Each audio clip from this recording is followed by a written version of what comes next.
Yes, thank you. Thank you for inviting me here. So this talk is essentially about the book, Future Gaming, Creative Interventions in Video Game Culture, which is a summary of a long research. I started even before joining academia, actually. I started working as a video game journalist, even before doing a PhD in media studies. Despite what the title might suggest, the book is about anything but the future of video games. Actually, it's much more about the present, or to say it better, is about how the future of video games is currently being narrated and presented by a variety of actors and institutions, from gamers, the industry, game journalists, but also political, financial, and marketing institutions. If you are familiar with video game culture, you probably know that game culture is almost obsessed with narrating and talking about its own future. Game magazines, since their kind of inception around the 80s, printed game magazines were already having a very extensive literature about the games that are expected to be released in the following months or in the following year. So the previews is something quite specific to kind of game journalism. It's usually articles written based on press releases by game publishers, sometimes based on just a few screenshots, or sometimes purely speculations. Sometimes these games that don't really get released ever. So this is a kind of very extensive literature about the future of games, and games that sometimes no one really ever plays. The industry itself is almost a frame around this obsession with talking about its own future. Since 1995, the game industry has its own trade show, the Electronic Entertainment Expo, also known as E3, which typically takes place around in June in Los Angeles, in California. It's a context where game publishers present their upcoming games, the games that are going to be released, and it's a very important event along with other trade shows as well, because it can make the difference in terms of how these products are going to be received. But it's not just the game industry and gamers that kind of talk about the future of video games nowadays. There are also sort of socio-political promises that are being made around video games. You might be familiar with the work of Jane McGonigal, who became famous around 2010 with a famous TED Talk, where she brought her vision, and her vision is that video games can save the world. They're going to fix the world and solve every problem that we currently have, from global warming to the oil crisis to anything really. And her proposal is that if game design is so good at attracting people and involving them into solving complex tasks, then if we can transform the problems that we currently face on our planet into a game, then a lot of people will be engaged with these games, and they will kind of work together to save our problems. So in our vision, games are not just are something that is going to be important for the future of humankind. They're going to frame, they're going to shape the world we're going to live in. They're going to make us happier, they're going to make us more fit, more educated, and so on. Although Jim McGonigal doesn't usually explicitly talk about gamification, but that's a very similar approach. I'm going to talk more explicitly about gamification later on. Gamification is a ongoing trend, if you like, a sort of a technique mostly by marketing consultants that try to promote their vision on how game design could be used to solve problems, to help people. So Nike Fuel is an example. Nike has been kind of developing this app that you can kind of use on your smartphone or as a wearable gadget. And the idea is that by setting goals and quantifying your movement, you can get better and kind of improve your life. So games are seen as things that can transform us into better people, better persons. So they're good for our future selves.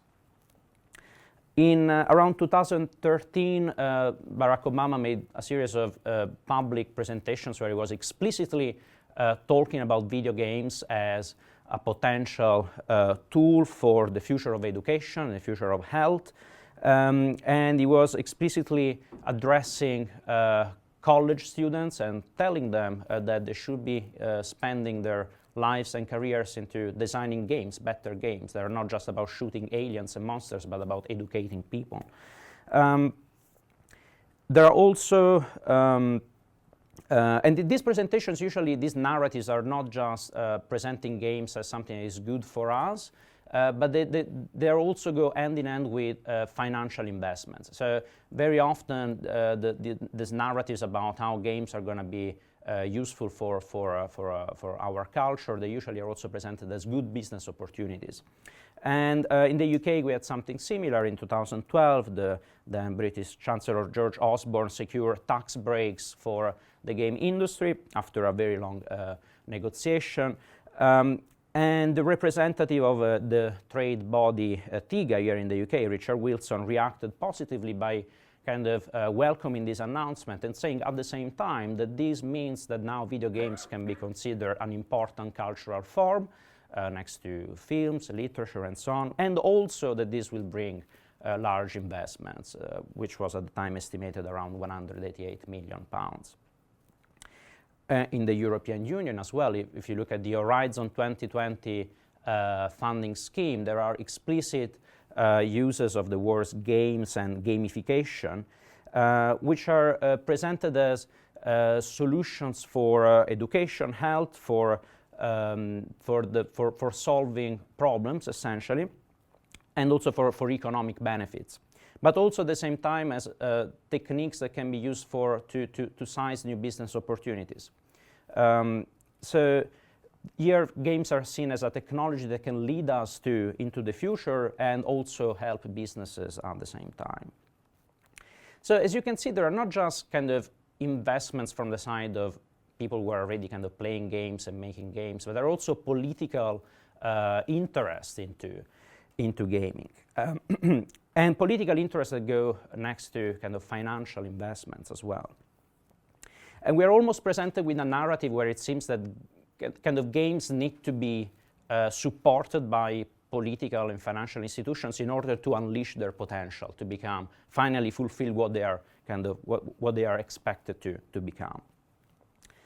But the interest from political organizations toward video games actually dates much back than what we are kind of seeing now.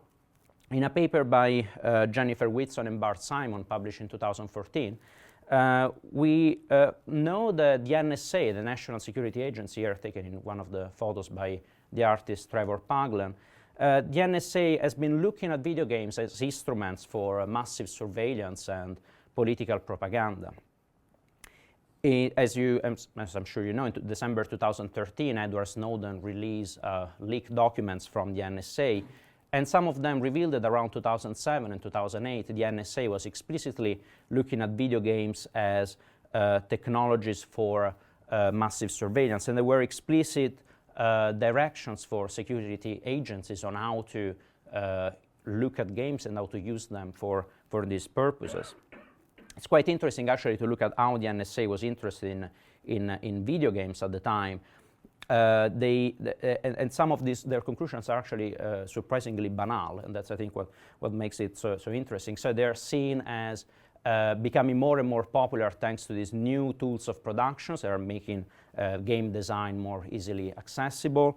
They're also popular, as they were saying, in the 1835 years old male audience, and they're also very easily malleable for political propaganda. They can be easily used to influence public opinion. So from the perspective of many of these political institutions and the NSA in particular, the future of gaming does not look very playful. Okay? It's actually quite disheartening. It's filled with the same forms of inequalities and injustice that is currently shaping the present. So video games are becoming an instrumental medium, instrumental for specific financial, marketing, political, and military powers. And the crucial aspects in the ways in which these the future of games is currently presented, is that there is this sort of a rhetorical gesture of speaking the truth, of telling the truth about what games are, what they can do, and what they're going to do to us, and what we can do with them.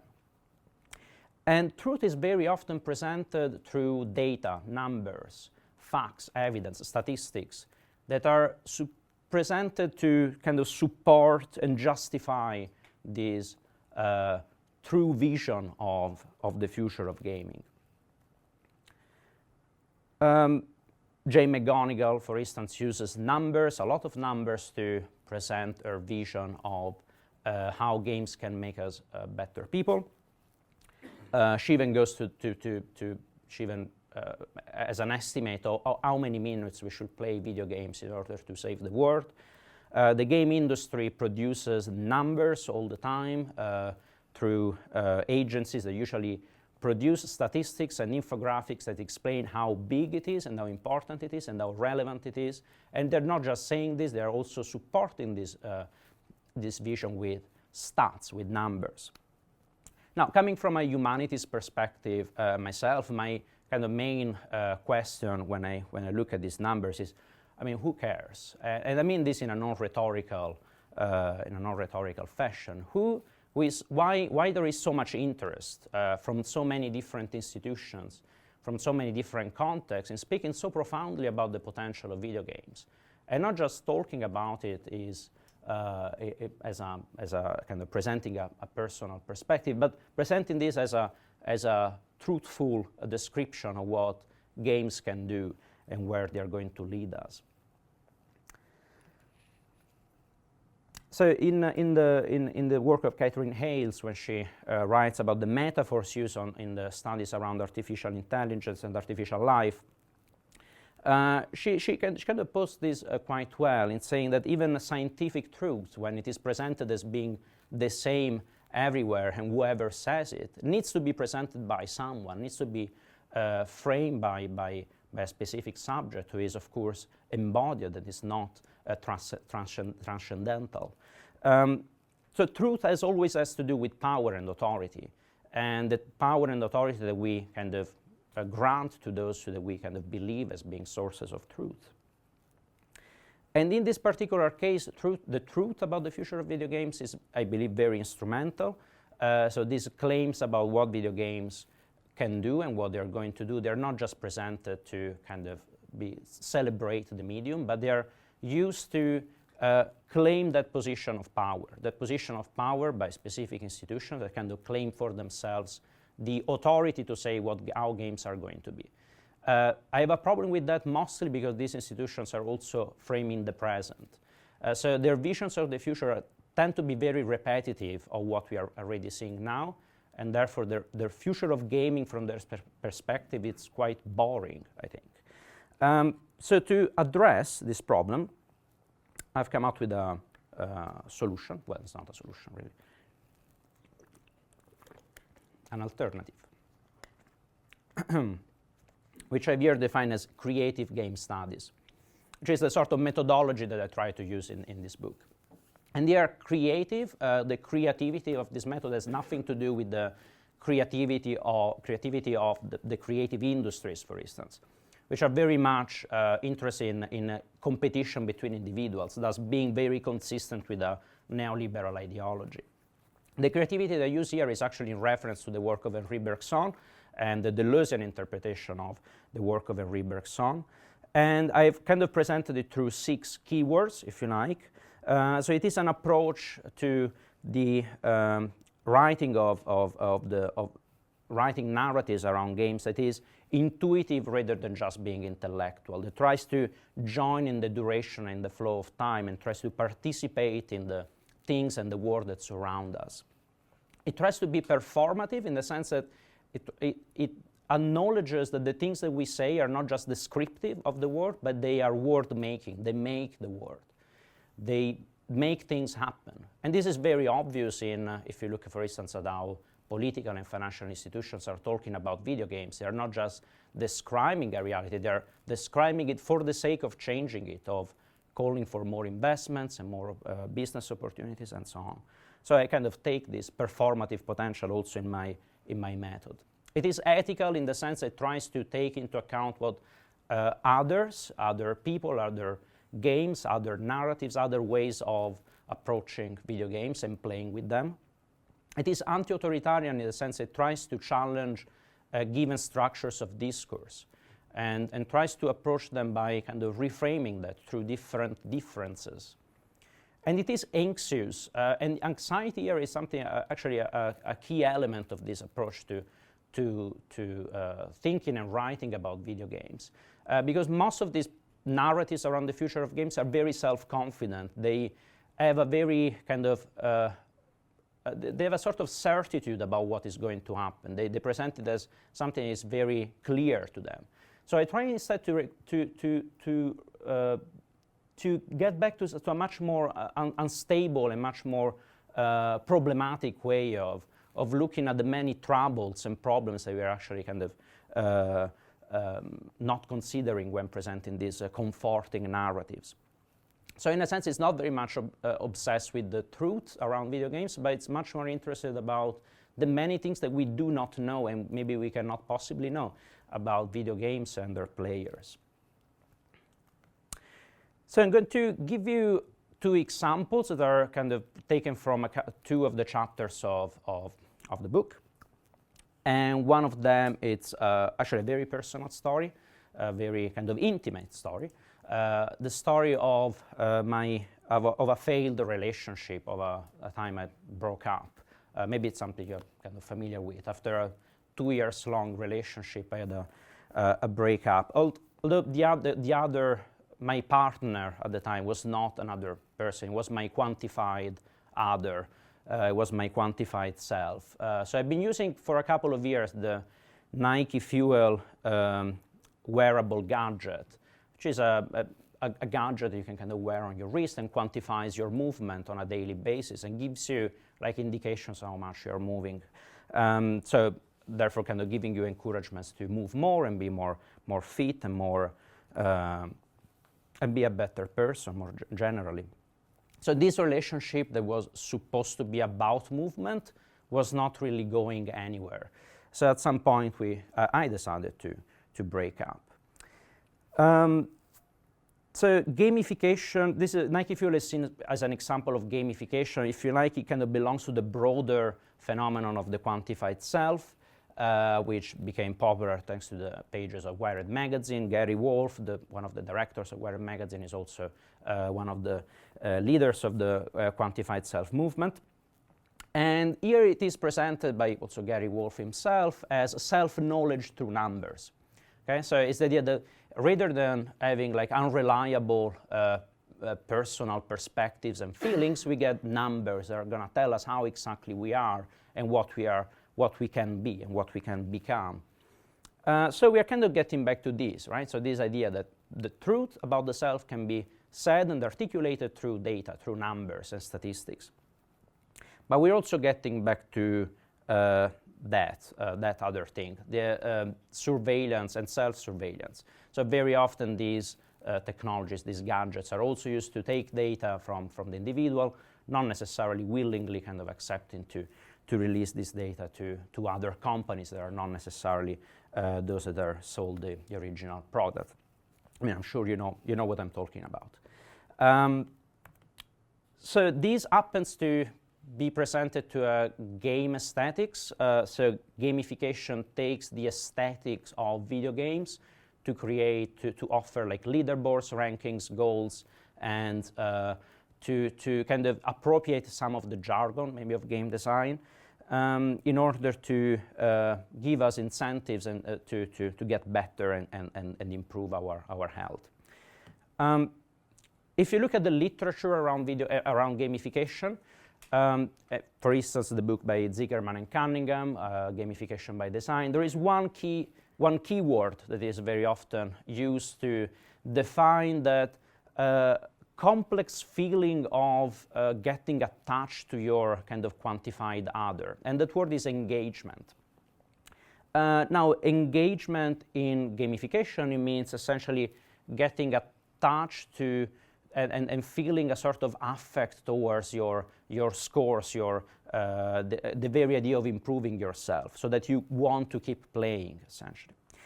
But engagement, as Zigerman and Cunningham already notice in their book, it also means a special period in a romantic relationship where two people are kind of promising to each other to get married, to have a more binding relationship. So I searched the meaning of engagement on my favorite search engine, askjeeves.com. And engagement as a very polysemic word. It can mean very different things, right? In general, if you want to kind of summarize these different meanings, it means that it's a promise between two subjects, two things, to go somewhere, to do something together. And that movement is supposed to change, to have a drastic change at some point. So in the case of a romantic relationship, that would be kind of getting married. But in other circumstances, that promise of a drastic change can be different things. And that's probably the problem that we are getting with gamification. And it's not only me. Many people at the moment are dropping their wearable technologies. There are drops in sales, apparently, even like Fitbit, which is supposed to be one of the kind of major producers of wearable technology. They're actually experiencing less gadgets being sold, and also many users who buy these gadgets, usually after 6 months, from what we know from various sources, from various studies, around 6 months is the time that people stop using these things. And I guess the problem is that the kind of engagement that is promised there. It's a promise to go somewhere, to do something, but that something never really happens. So in a sense, it's the problem that we are seeing here. It's similar to what Zeno of Elea, more than 2,000 years ago, already conceptualized through his paradoxes, his philosophical paradoxes. So Zeno, a philosopher, argued that movement is impossible. And to explain this sort of counterintuitive conclusion, he was presenting a series of fictional settings, fictional narratives to make us imagine how and why movement is not possible. So one of them is the famous paradox of Achilles and the tortoise, who are kind of engaging in a race. And Achilles is, of course, this mythological hero who is supposed to be like very fast, very athletic, so he's definitely going to win the race. But Zeno says, well, if we give the tortoise a certain margin of advantage, let's say like a few meters, by the time Achilles will have reached the tortoise will have moved slightly further, of course, assuming that they're moving at constant speeds, different but constant speeds. So then by the time Achilles tries to reach the tortoise again, then there is again another margin of advantage for the tortoise because the tortoise keeps moving. So even though the margin of distance keeps decreasing, it's never less than zero. So it's always kind of decreasing, but it is infinitely, it can be divided infinitely, in infinitely smaller fragments. So Achilles will never reach the tortoise, according to Zeno, thus reaching the conclusion that movement is impossible. So this paradox has been kind of troubling philosophers for centuries, and among the many kind of solutions to it, the one of Henri Bergson, I think it's one of the most useful for us here. So in a sense, Bergson was saying, well, what is Zeno taking out of this story is duration, and kind of assuming that space and movement, space and time can be divided in the same way. So if we can divide the space separating Achilles and the tortoise in infinitely smaller fragments, we cannot divide the movement that Achilles performs. So that is of a different kind than the movement of the tortoise. So for that reason, Achilles will definitely kind of reach the tortoise. So if space can be divided, motion cannot be divided in the same way. So getting back to a more contemporary problem, getting back to Nike and Nike Fuel and gamification. So what happens here is that movement is divided in infinitely smaller fragments, but this kind of puts the user always behind the goal, and that goal is never really going to be reached. It's never going to be a finishing line, a moment of definitive victory, let's say, of radical change of the subject. So the kind of engagement that is imagined in gamification is necessarily freezing the possibility of change and movement, because it is applying the same vision that Zeno was paradoxically presenting in the race of Achilles and the tortoise. And that's why at some point gamification becomes very boring, and that's why we are getting many people also stop using wearable technologies. Now, of course, this does not mean that self-tracking is stopping, is no longer in use. Actually, it's more important and pervasive than ever, even more than how it was before. We know from the study of Deborah Lapton on self-tracking that there are very different ways in which self-tracking can take place, and not all of them are necessarily voluntary.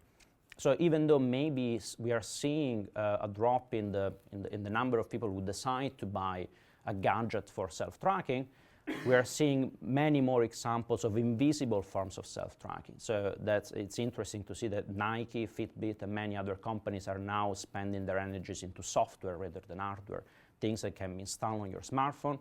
Possibly you're going to forget about them, but they were going to still kind of take your data, as Apple, for instance, has been doing with the Health app that keeps working in the background of your iPhone, even though you kind of decide to delete it from the main screen. So in short, gamification is another aspect of contemporary game culture that is often presented and advertised as kind of leading us towards a future better self, bringing us to the future. We are told that gamification will make players a better people and the world a better place. But what it is doing at the present is actually much more problematic and worrying. It is using games in an instrumental fashion to promote usually consultancies to digital companies, often based on this sort of false impression that they are applying a sort of futuristic approach to technologies. So from this point of view, I think it's Jan Bogost is correct when he says, with reference to the philosophical treatise of Henry Frankfurt, that gamification is bullshit. Because it is spreading technologies of self-surveillance by using this keyword, games, in order to kind of make it look like more kind of pleasing, but it is effectively kind of using these technologies to spread technologies of self-surveillance that are essentially making the future much more similar to the present than what we are probably willing to accept. There is also another event of game culture that I write about in my book, which is similarly has to do with the future, but it's also a lot to do with the present. And that's the unfortunate campaign of harassment against women in gaming. It goes by the name of Gamergate, which started around August 2014. And many commentators have seen this to be a possible kind of precursor of the Brexit and Trump campaign because of its use of social media and social network to spread on a very, very quickly a massive hate campaign.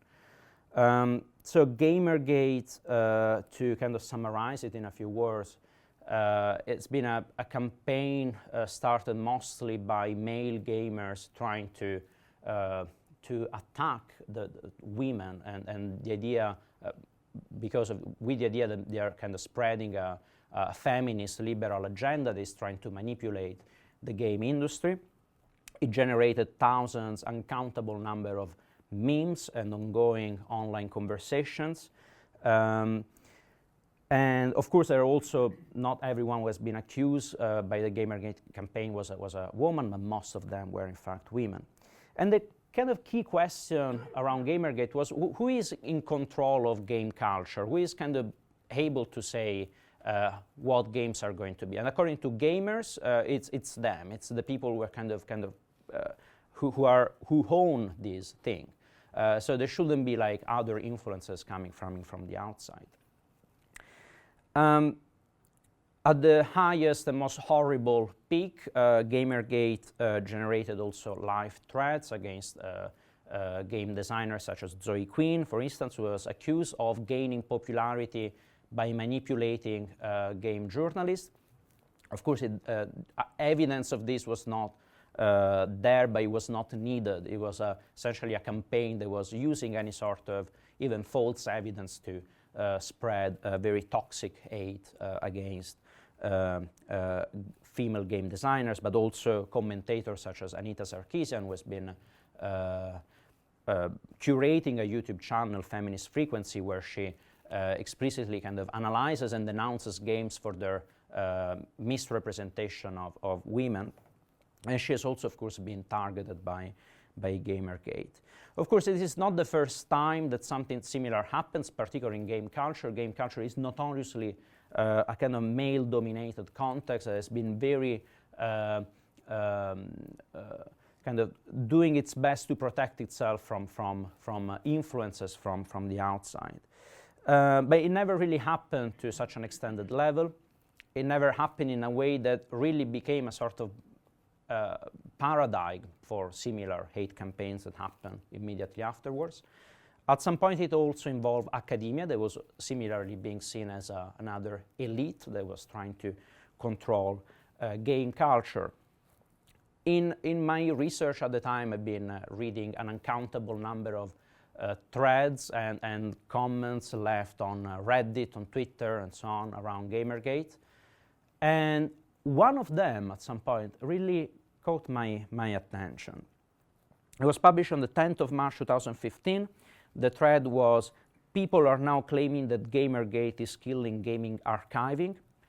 And there was like this line that I was explicitly making a commentary about the role of academia in relation to game culture. And it was saying academia is like a parasite to gaming at the moment. They produce nothing. They just try to make money and papers, prestige of other people's work, usually by trying to shred it through a biased perspective that has no real application in real life.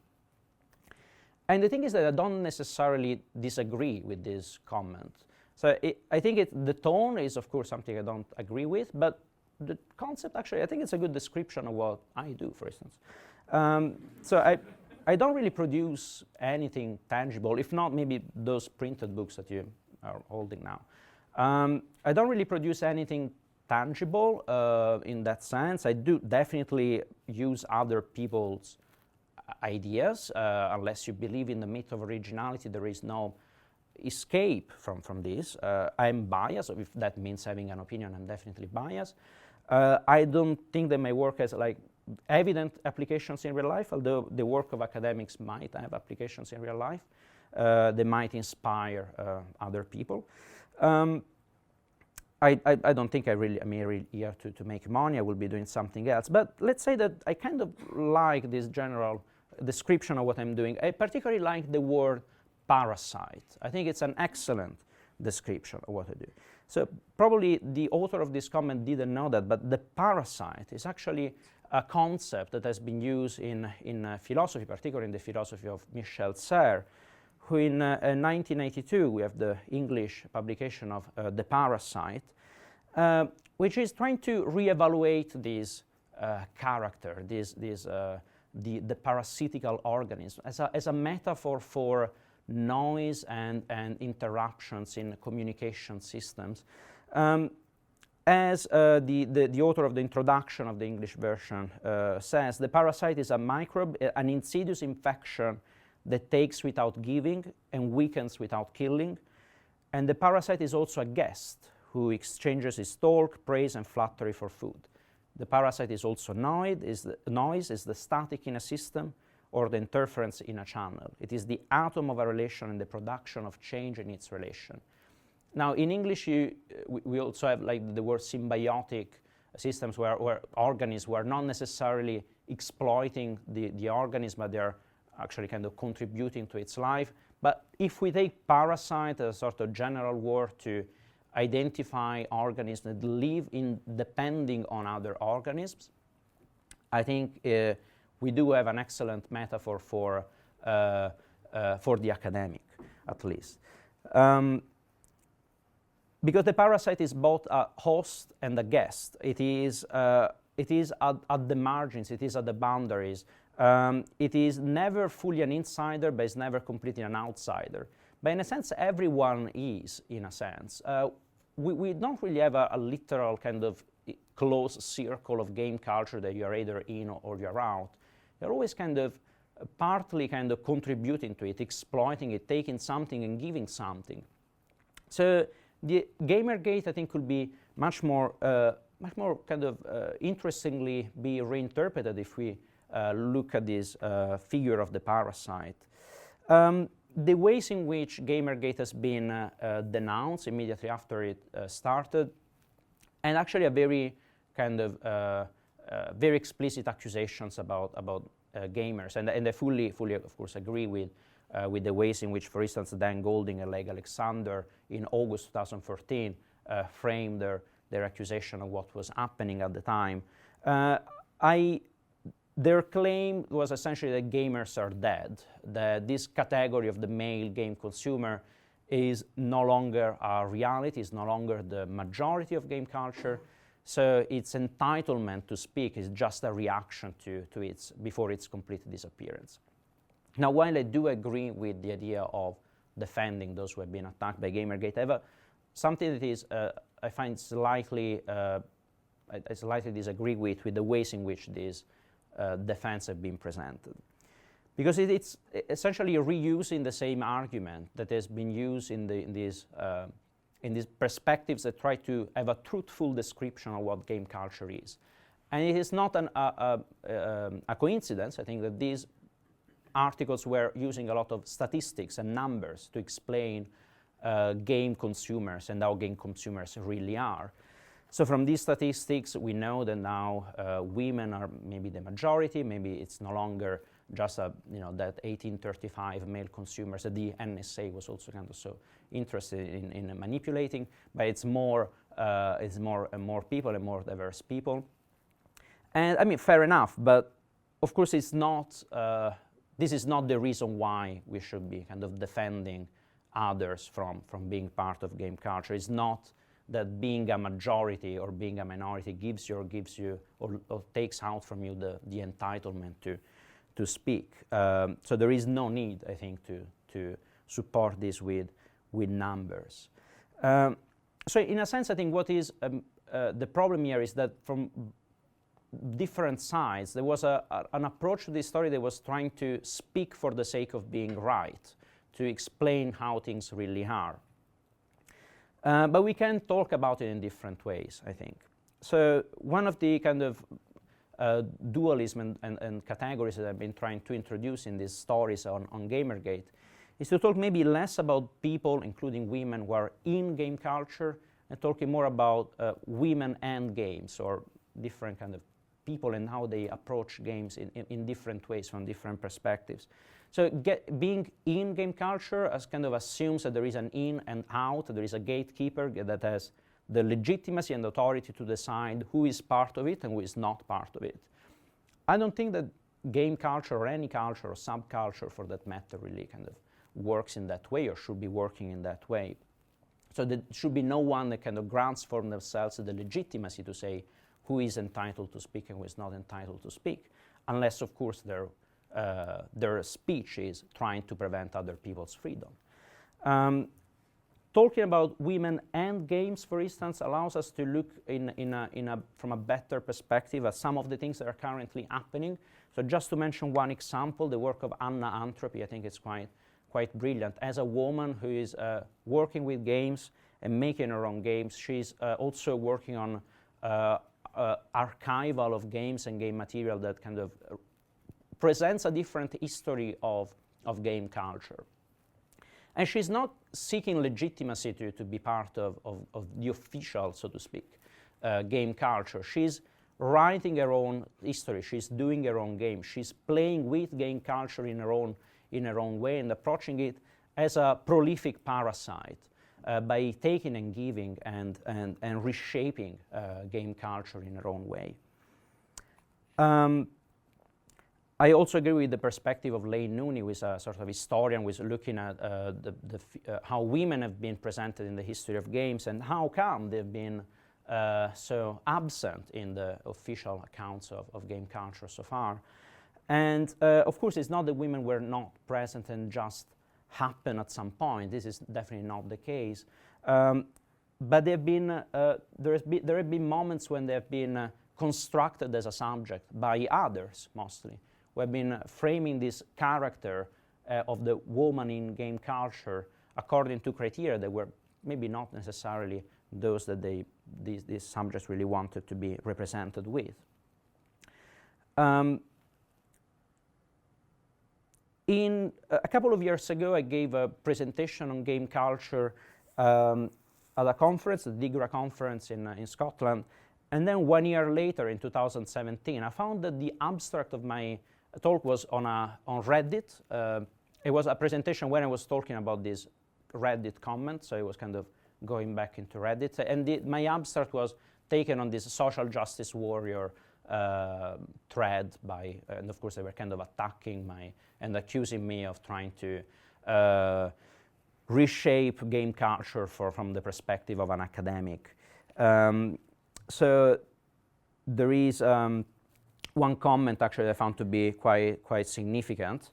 One of the Reddit users was saying, gamers don't want to give their biological organisms new shapes. So they were responding to my kind of idea of the parasite.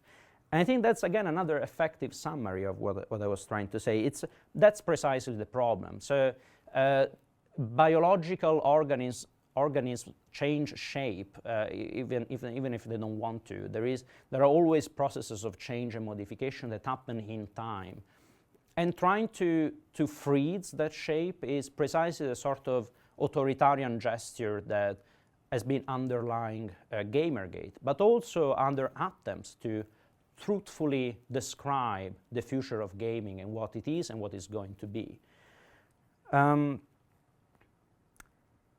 there are numerous, there is a multitude of parasites in game culture. There are many in-betweeners and examples of people who are kind of in between different aspects of game culture and reshape it in different ways from different capacities, even as I'm doing right now with this talk, which is kind of describing game culture but also becoming part of it in a sense. There are multiple attempts from different subjects at the moment to claim how the future of gaming should be and must be like.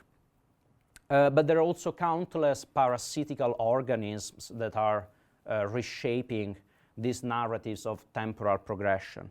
And in my book, I also look at many other events and phenomena of game culture, including the hacking of PlayStation Network, the unburial of E.T., Atari's E.T., the extraterrestrial, and the phenomenon of independent gaming, to look at different ways in which gamers and non-gamers relate with video games and become passionate about games, sometimes in an obsessive manner, how they kind of claim for themselves the freedom and right to change video games and game consoles. Different ways of relating to games and game culture, and of writing different histories, different imaginations about the past, present, and future of video games.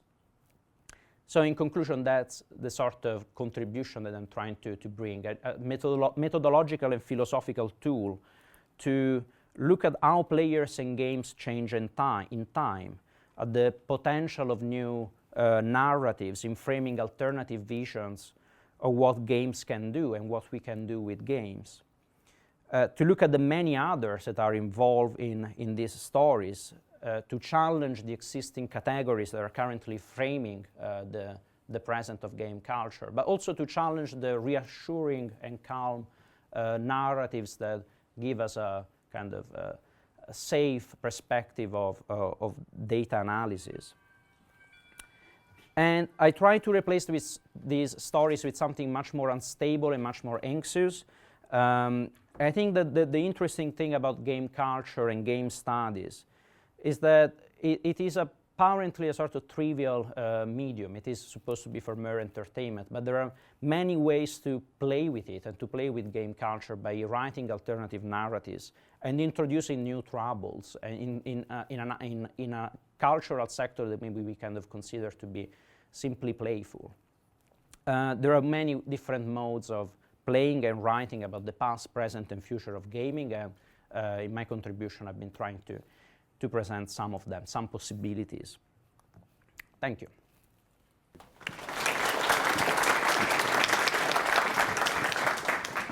Thank you very much, Paolo. That was enlightening. I think we have 13 minutes for questions. Okay. If you'd like to ask a question, I'll bring the mic over and we'll get it for the recording. Okay. I've read on the one side of a book that at least this series of books is presented like alternative to that and to that thinking. So I think I can talk to you as a presenter of this idea as well.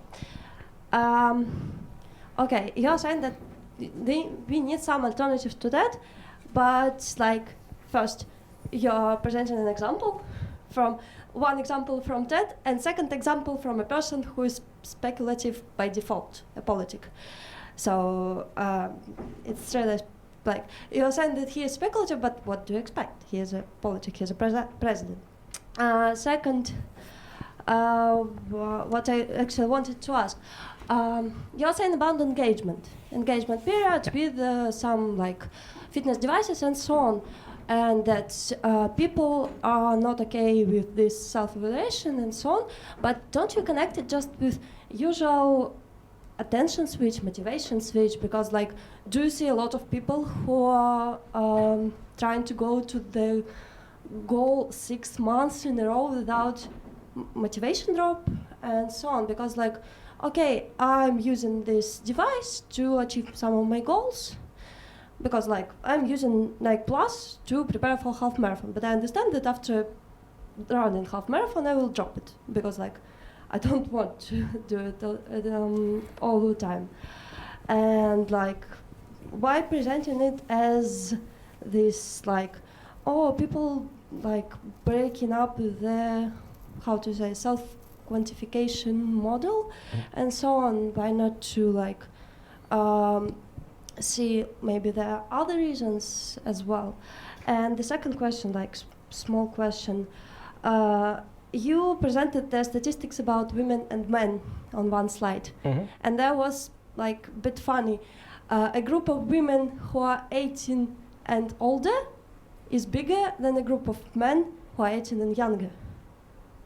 It's a little bit strange comparison because like these are different groups and that's pretty much okay. You have teenagers, boy, and you have pretty adult women playing, so why to compare them? Yeah. Okay. I mean, starting maybe from your last question and comment, yeah, I think that's precisely the point. I mean, statistics, okay, I started researching and writing about video games when I was a teenager, so that was like 20 years ago. Numbers about the supposed consumers of video games have always been published, always been kind of contradicting themselves.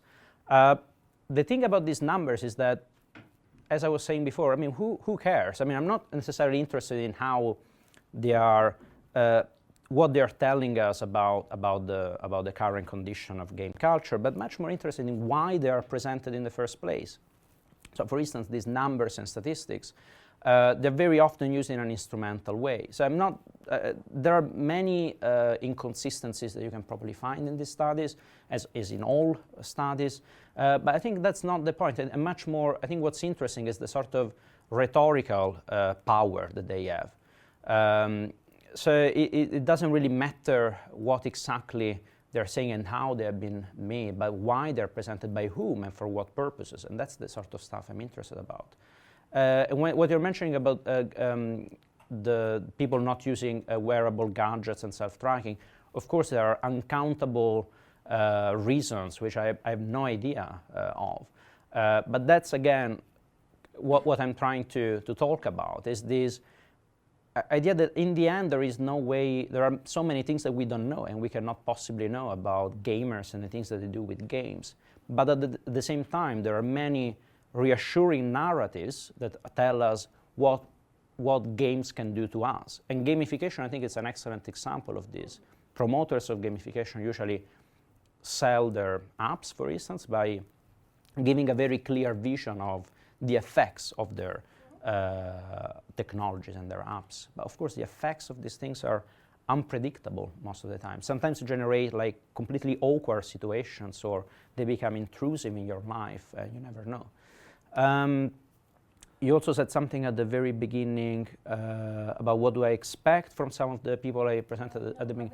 How are you different from TED in this case? Because you're like a TED alternative, how are you different from TED, presenting examples by a person who is not like really, like how to say, okay, from a president who is speculative by default, from a person who is from TED, and from your personal example.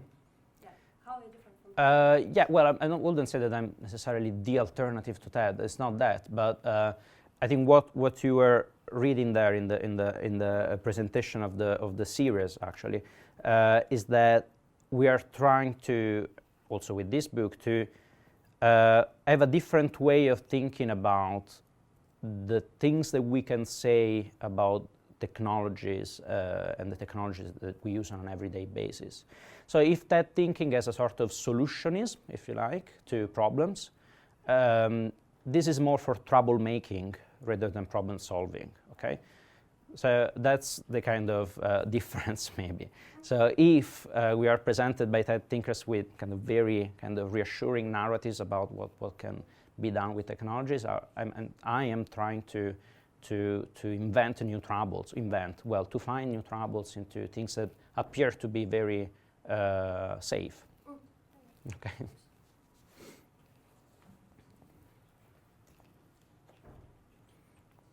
Hi, thanks for the talk. I was curious, when do you think the gaming journalism and academia is going to kind of, what's it called, grow up? I.e., when we talk about dance, we don't just talk about ballet. We talk about lots of different types of dance. When we talk about music, we don't just talk about R&B. There's lots of different genres of R&B music. And go on, sport is not just football or American football or whatever. There's lots of different separations. But when people talk about gaming and journalism, they usually assume that everyone's talking about that piece they're talking about, but everyone uses the same term of gaming, whether you're a mobile phone gamer, whether you're a strategy game gamer, whether you're a console gamer, whether you're a gamification type gamer. What's your opinion on that sort of level in journalism? Yeah, the problem with game journalism, it's an ongoing problem, if you like. And to put it short, is that this sort of self-reflexive moment when game journalists acknowledge that they are much of what they write tends to be very stupid and tends to present games in a very kind of simplified manner as kind of commercial products for entertainment. And the question that has been going on for a long time is it possible to talk about games in a way that is a bit more mature, as some people say?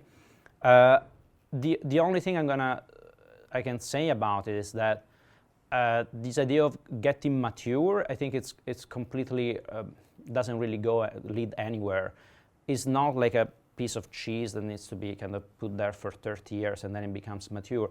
No, it needs different kind of people and different kinds of way of approaching games. And there is no reason why game journalism has not been looking at film criticism in the last 20 years. I mean, there is no reason why they're not looking at art criticism and the sort of concepts and ways of writing about games that they're using there. So there is no justification from that, other than that they are just fine with what we got at the moment because it works with the sort of readership that they have. But there are many people who are kind of writing about games in much more original ways. There may be a bit less kind of prominent in game culture, but there are many examples. It is kind of becoming much more widespread and a bit more interesting than how it was until a few years ago.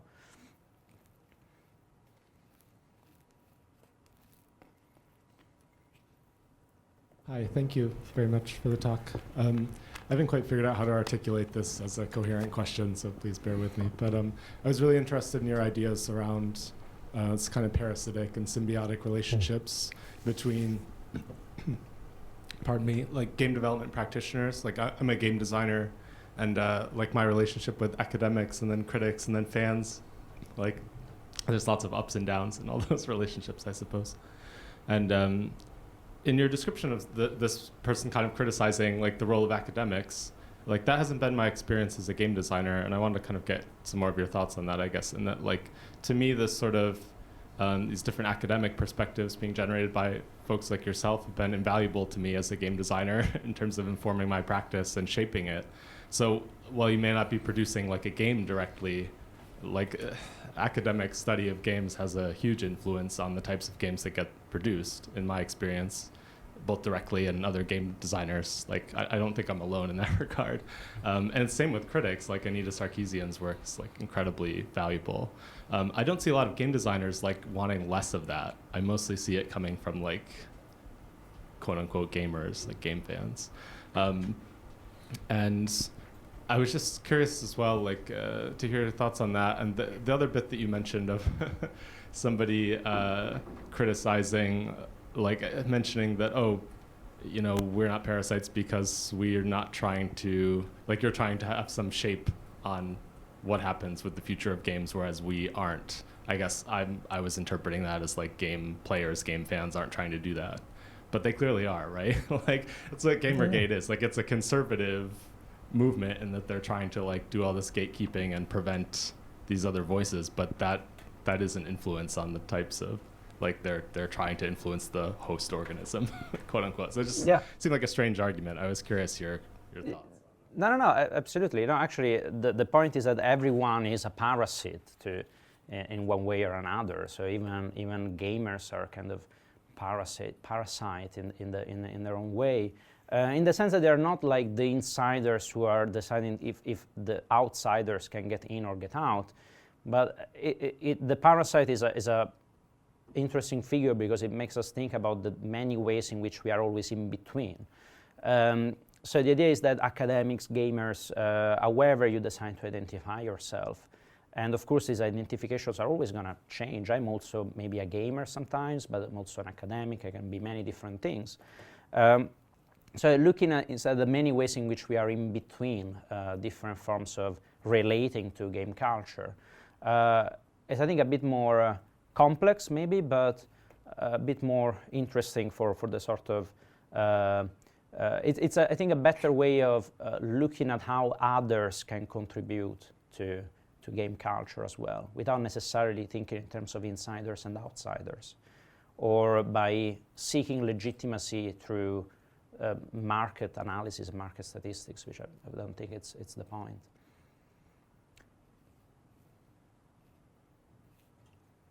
I think we have time for one more question.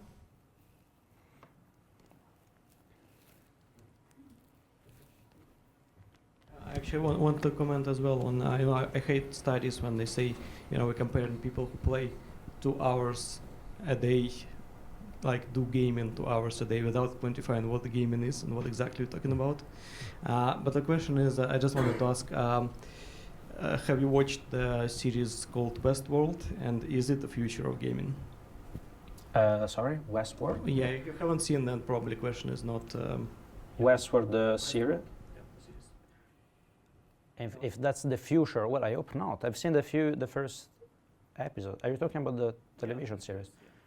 It's very horrific. It's terrible. Why should that be the future? I hope it's not the future. I hope the future is a bit more, less kind of dangerous. No, I have no idea what the future of, maybe I have no idea what Westworld is then, because, no, I don't know what the future of gaming is going to be. And that's maybe precisely what this book is about.